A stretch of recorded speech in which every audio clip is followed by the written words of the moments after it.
Kita ulang kembali sejumlah berita pilihan dari Bali.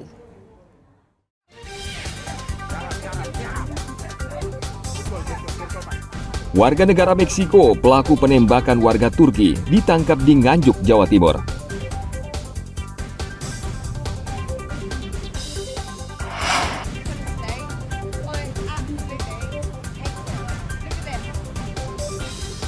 Turis asal Inggris mengatakan kawasan Pantai Kuta kotor dengan sampah dan macet.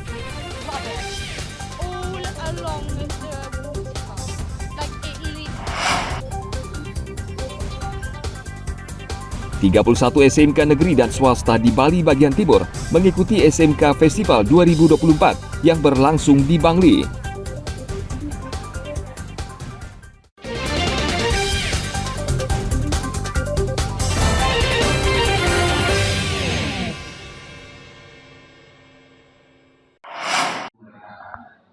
Mohon izin Bapak Ibu dari KPU karena anak-anak. Setiap warga negara berhak untuk menyalurkan hak suara dalam pemilu, termasuk siswa sekolah luar biasa di SLB Negeri 1 Bangli. KPU Bangli belum lama ini menyosialisasikan pemilu kepada anak-anak di sekolah ini. Anak-anak ini dengan serius mengikuti penjelasan yang disampaikan petugas KPU tentang tujuan pemilu hingga tata cara pencoblosan. Tentu, untuk memudahkan sosialisasi, petugas KPU juga dibantu salah satu guru SLB sebagai penerjemah khusus untuk siswa tunarungu. Di sekolah ini ada 23 pemilih pemula yang akan menggunakan hak pilihnya pada pemilu tahun ini. KPU Bangli juga sudah menyiapkan fasilitas khusus bagi kaum disabilitas agar mereka bisa mencoblos pilihannya. Antara lain seperti surat suara yang menggunakan huruf Braille. Banyak yang belum paham mengenai tata cara mencoblos, dan yang kedua pengenalan 5 surat suara yang belum mereka pahami. Karena mereka adalah anak-anak negara, anak-anak kita bersama yang butuh persamaan haknya, pengakuannya terhadap kehidupannya berbangsa dan bernegara itu. KPU Bangli berkomitmen memberikan perhatian terhadap hak-hak anak berkebutuhan khusus, salah satunya melalui sosialisasi karena mereka baru pertama kali memilih dan masih gamang serta tidak mengerti. Tim Liputan melaporkan dari Kabupaten Bangli.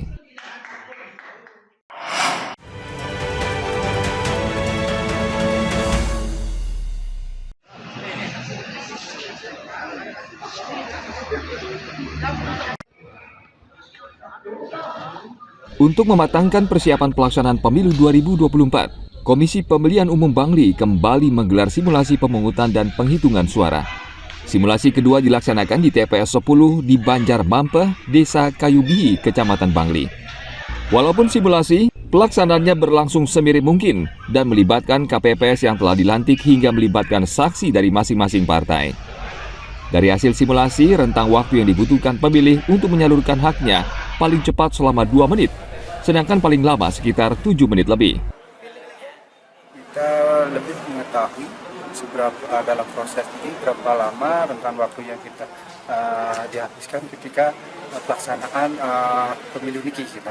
Artinya dari teman-teman KPPS nanti bisa mempersiapkan dirinya ketika melaksanakan Iwayan Dipta Satriawiana, salah satu pemilih pemula, sempat grogi saat berada di bilik suara karena bingung mengikuti alur proses pencoblosan serta menentukan pilihan.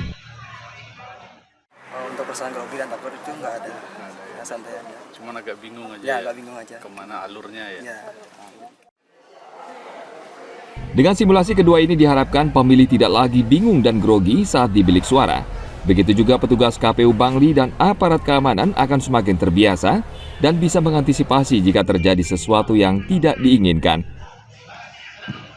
Tim Liputan melaporkan dari Kabupaten Bangli.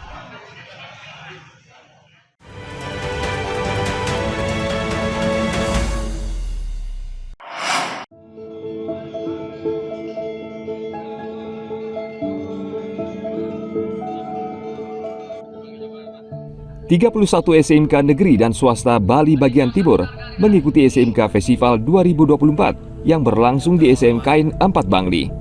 Festival ini baru pertama kali dilangsungkan dan diikuti SMK dari Karangasem, Kelungkung, dan Bangli. Kegiatan berlangsung mulai tanggal 29 hingga 31 Januari. Kegiatan ini digelar untuk mengasah talenta siswa dan penerapan kurikulum Merdeka Belajar. Dalam festival ini, peserta menunjukkan kebolehannya dalam bidang seni, pengetahuan, olahraga, dan termasuk pameran. Kegiatan ini sekaligus akan menjaring siswa berprestasi yang akan mewakili Bali ke kancah nasional. Mengacu pada LKS, seharusnya ada 37 lomba tingkat nasional, namun hanya 16 mata lomba yang diselenggarakan. Antara lain hotel reception, restoran servis, dan lain sebagainya. Yang tujuannya adalah memberikan wadah untuk talenta semua peserta didik, baik di seni, kejuruan, atau pengetahuannya, kemudian keterampilannya. Ini adalah penerapan Merdeka Belajar di mana dengan kebebasan yang diberikan untuk menunjukkan talenta itu sesungguhnya adalah salah satu bentuk realisasi Merdeka Belajar. Di sini adalah kaitannya dengan bagaimana anak di dalamnya paham terhadap secara umum pengembangan potensi dan bakat anak. Di dalamnya ada di bidang seni dan budaya, ada kaitannya dengan kewirausahaan, termasuk di dalamnya penguasaan terkait dengan aplikasi yang ada. Jadi dipayungi yang namanya digitalisasi di bidang pendidikan. Selain sebagai ajang penerapan kurikulum Merdeka Belajar, Festival SMK 2024 juga akan mempererat kerjasama pemerintah daerah dengan dunia industri untuk meningkatkan daya saing dan kualitas sumber daya manusia. Tim Liputan melaporkan dari Kabupaten Bangli.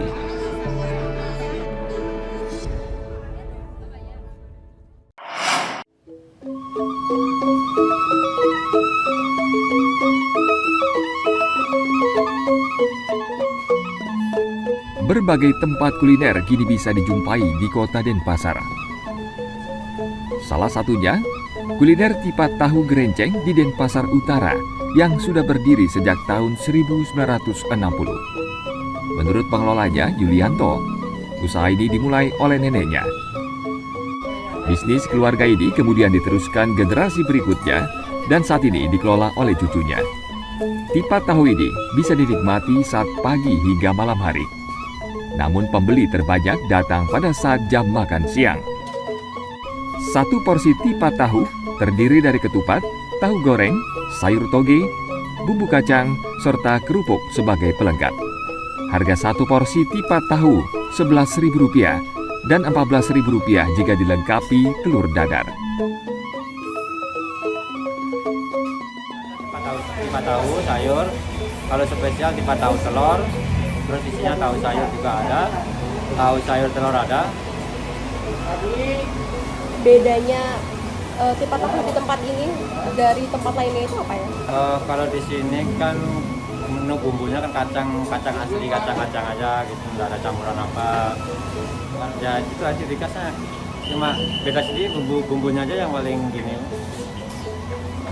Bumbu kacangnya aja yang beda gitu, tapi kalau tempat lain kan rasa juga nggak gini. Saya murni kacang-kacang aja, nggak ada campuran. Kalau tempat lain kan banyak campuran, kemungkinan banyak campuran gitu. Harganya berapa? Kalau harga biasa 11.000, kalau tipat tahu telur, tahu sayur 11.000, kalau tipat tahu telur 14.000. Saya mesennya tipat tahu sama telur.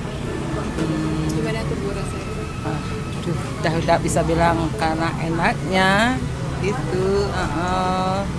Yang tidak enak makan jadinya enak. Kalau di sini sih rasanya pas. Ya manisnya lah, apanya pokoknya ini di sini pas rasanya, dari rasanya. Menurut saya sih selera saya. Setiap harinya tempat ini dibuka mulai jam 8 pagi hingga 8 malam. Penjual tipat tahu tetap mempertahankan cita rasa dan resep turun-temurun, sehingga makanan ini tetap disukai para pelanggannya. Dayu Trilaksmi melaporkan dari Denpasar.